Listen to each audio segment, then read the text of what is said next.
The cannons roared, the sails caught the wind, and within minutes Sweden's greatest warship was dying in full view of its people. August 1628. Stockholm harbor shimmered beneath a summer sky as crowds packed the shoreline.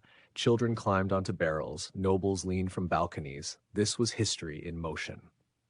The Vasa, towering, ornate, bristling with bronze cannons, was about to begin her maiden voyage. She was not just a ship. She was a floating declaration of power, carved in oak and painted in gold. As the mooring lines were cast off, the Vasa glided forward, slow and proud. Drums echoed, flags snapped in the breeze. She fired a ceremonial salute, thunder rolling across the water. And then something shifted. A gust of wind pressed against her tall sails. The ship leaned, just a little at first. People smiled. Ships do that. Then another gust came, stronger. The Vasa leaned again.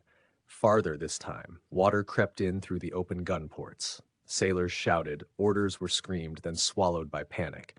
Within moments, the harbor realized what was happening. The Vasa rolled helpless as water poured into her belly. Cannons tore loose. Men scrambled across tilting decks.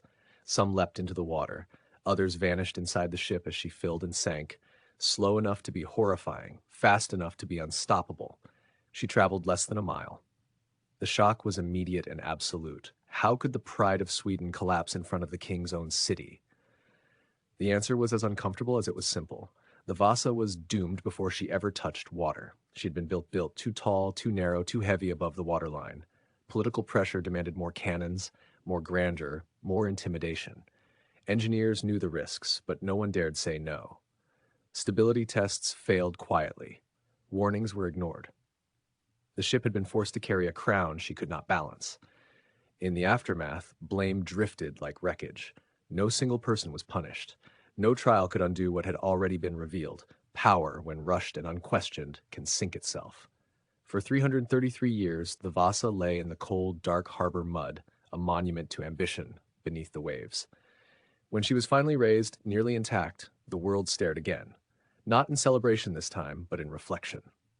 The Vasa did not fail because of a storm or an enemy. She failed because she was asked to be more than truth would allow. And sometimes the most dangerous thing we build is pride without balance.